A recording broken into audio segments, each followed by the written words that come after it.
majority of people who come to Loch Ness come to see the stunning views, but there are those who are attracted by one prospect: seeing Nessie. The myth of the monster in the water has been in people's minds since 1934, when the infamous photograph was taken.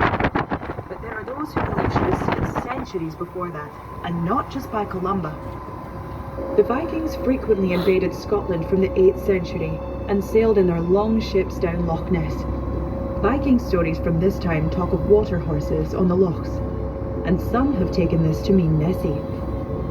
Nessie has appeared or been mentioned in many television shows, films and books. Even Scooby-Doo has met Nessie. During the Second World War, an Italian newspaper ran an article stating that the loch had been bombed and Nessie killed. Over the years, there have been proposals to bring dolphins into Loch Ness to search for the monster. At the height of the 1930s Nessie hysteria, there was even a proposal for a special Act of Parliament to prevent Nessie from being captured or killed.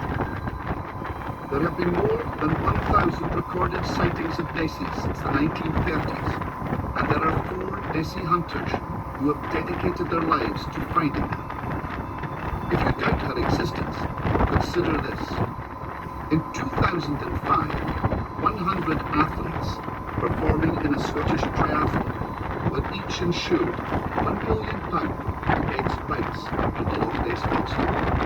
If an insurance company thinks Nessie is a credible threat, surely there must be something to the stories.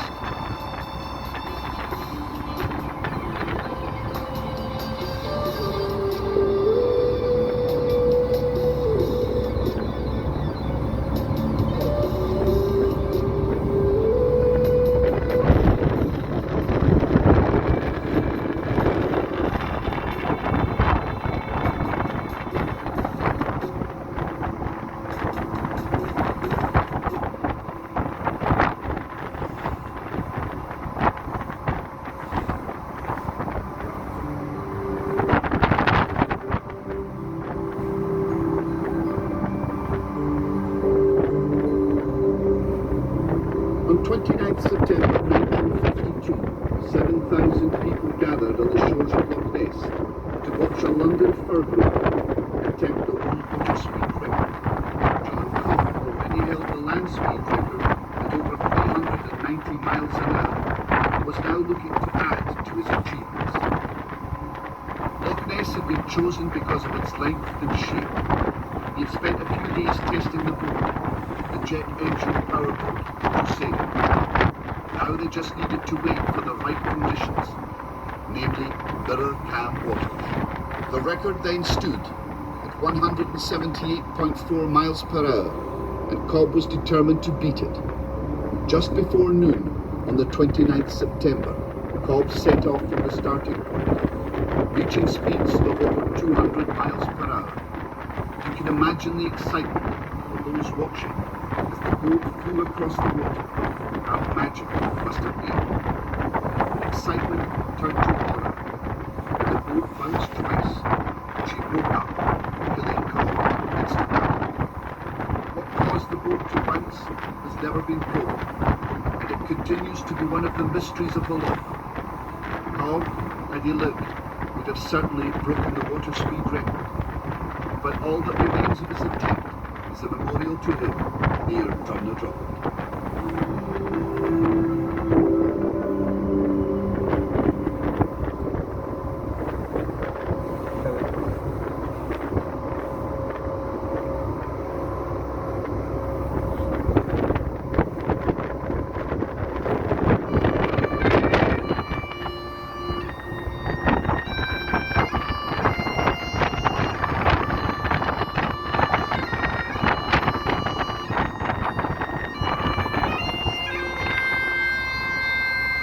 In past centuries, the forests surrounding Urquhart Castle were renowned for their good sport and hunting.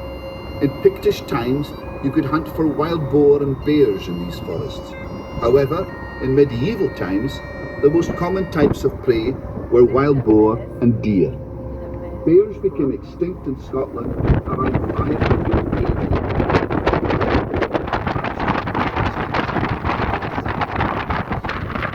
While deer are still very common in the surrounding coast, you may even see some if you try. wild tours to Scotland, but do you need a only the time? The local sun is very happy. Have been successfully reintroduced around the British Isles and are a great delicacy.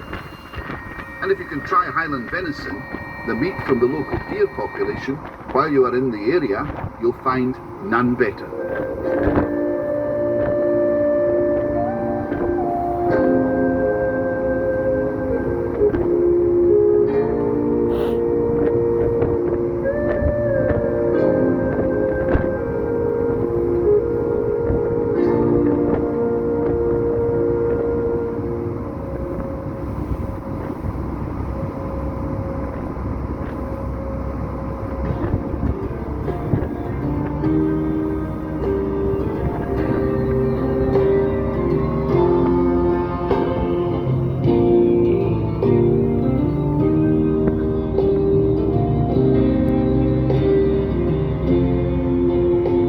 It was the wildlife and rugged landscape that inspired many travellers to come to the Highlands, and still does today.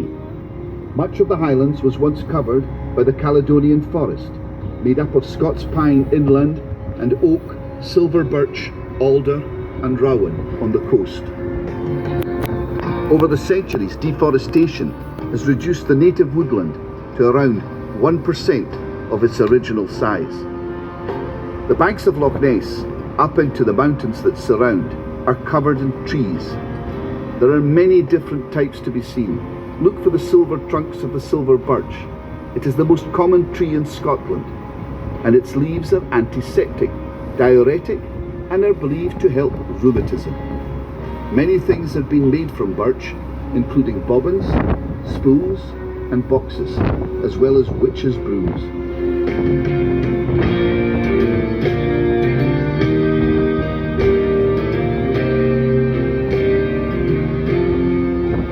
If you look to the right of the boat, you will see large areas of forestry made up of Douglas fir, imported from North America, which can grow to over 200 feet, Norway spruce or the Christmas tree, and Sitka spruce. At the very highest and most exposed ground, you will find the Scots pine. The tall, straight evergreen Scots pine is descended from the first pines to arrive in Scotland about 7000 BC. It can survive in poor soils where other trees might struggle. It is a symbol of life and immortality. The wood works well in water and was often used to build ships and ships' masts, and today is harvested for paper pulp. The forests you can see on either side are largely managed by the Forestry Commission of Scotland.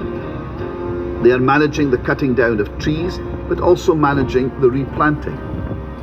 The plan is to reintroduce many of Scotland's native trees back into the landscape. Come back in 200 years and things might look very different. It is in these forests that you can sometimes glimpse Britain's largest land mammal, the red deer. Red squirrels are also seen in this area, although harder to spot from the boat.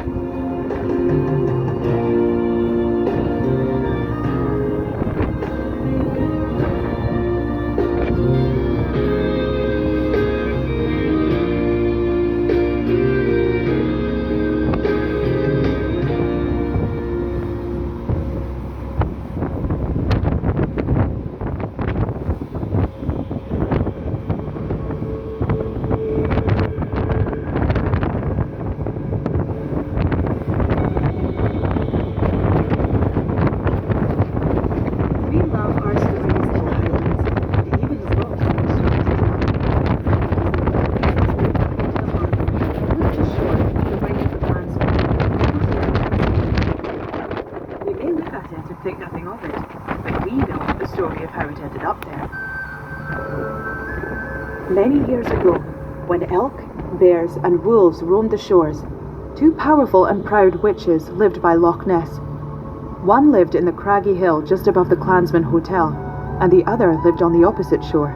They both believed themselves to be the greatest witch who had ever lived, and would tell anyone and everyone, dismissing the other's claim. They shouted insults at each other across the loch, and soon the heated argument turned physical, and they took to throwing giant rocks at each other, smashing into the hillsides and destroying them. One of these rocks missed its target.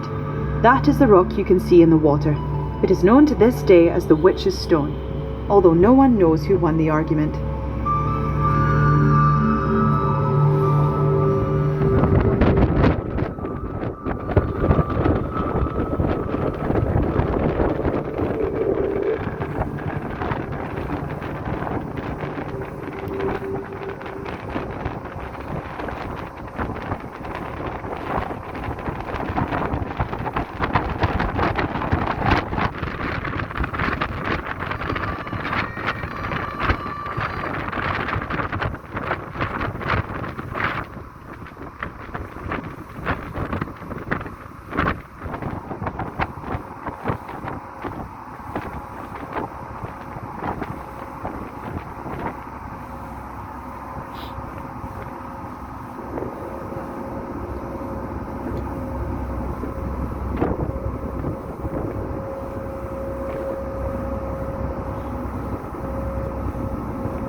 There folks, we're just approaching the Clansman Harbour and the end of our cruise. I'd like to thank you all for sailing with us and wish you a pleasant onward journey. When we arrive in the harbour and we're safely tied up, you'll be able to go ashore at the front of the ship on the lower deck, and if you could mind to wear your face masks and face coverings as you're exiting. Thank you.